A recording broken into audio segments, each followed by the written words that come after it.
Here's an example.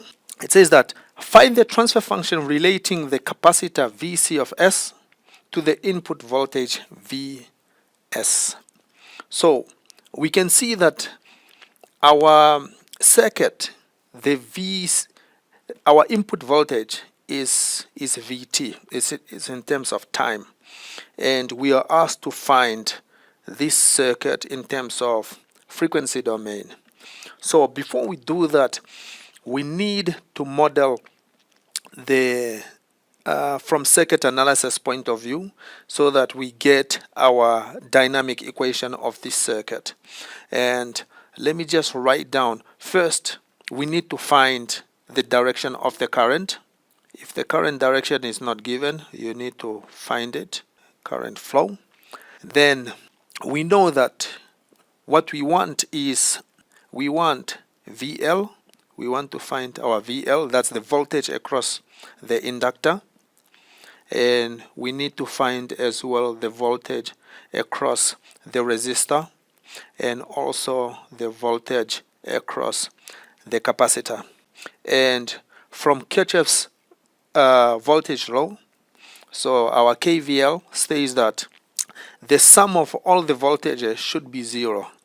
So we can say that if Vt is our total voltage minus VL minus VR minus Vc, that should be equal to 0.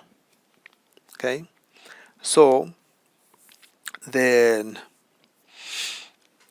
I can take the VL, the VR, and the Vc on the other side. But if you want to, you can just start working on it straight away. But I like it this way, whereby I like working on, let's say, VL plus VR plus Vc is equal to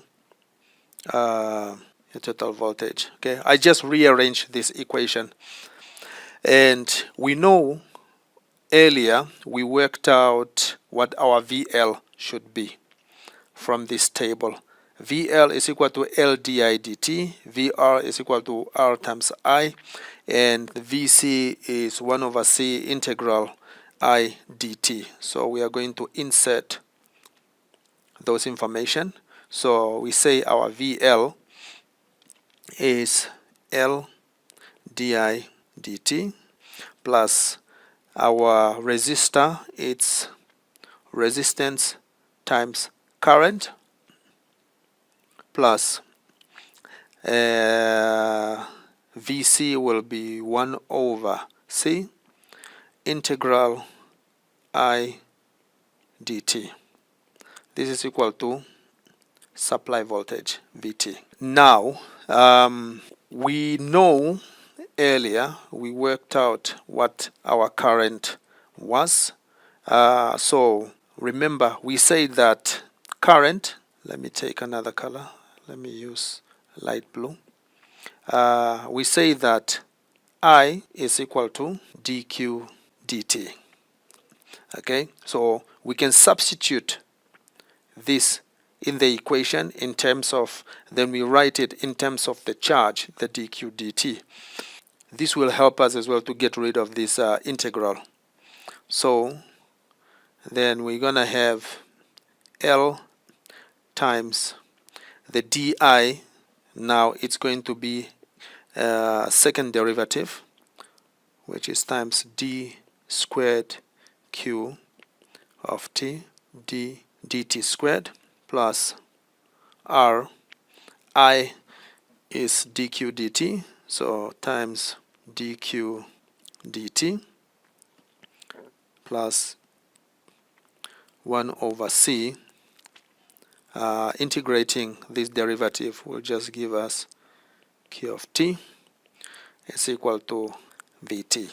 So now, from the voltage charge relationship for a capacitor, we also know that Q is equal to C Vc.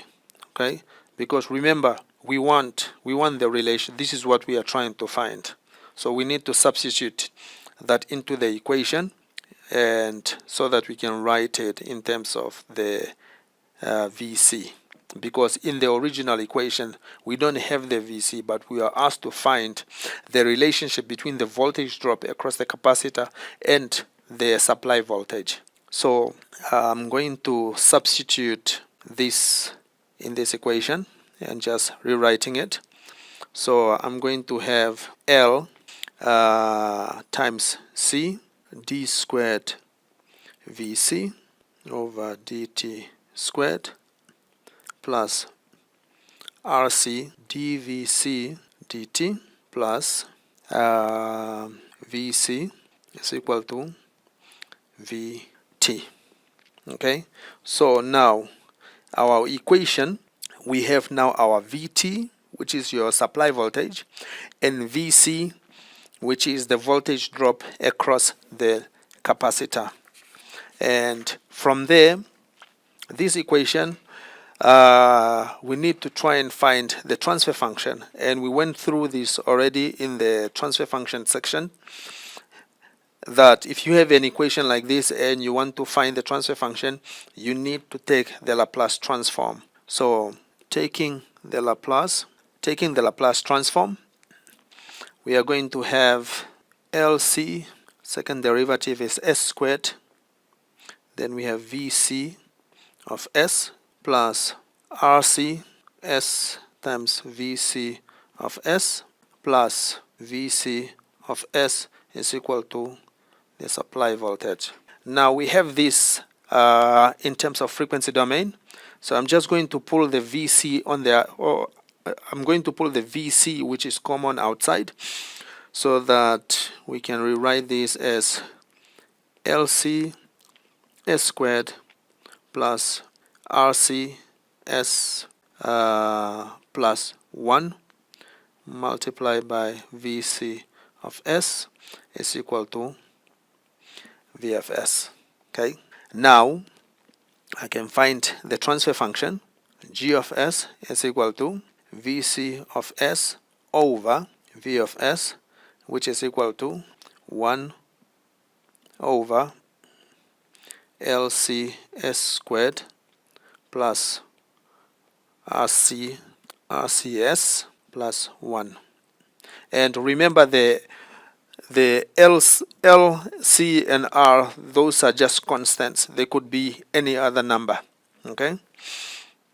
And this is our transfer function of the system. So you need to be comfortable with the Laplace transform. You need to be comfortable with transfer functions, and you need to be comfortable as well with your circuit analysis. We could also apply the impedance method. For example, our circuit, I'm going to redraw this circuit in terms of impedance,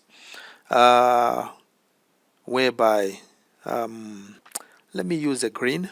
You can have an impedance somewhere there, and you have something there, this basic voltage divider, and let's say you have a supply voltage somewhere here.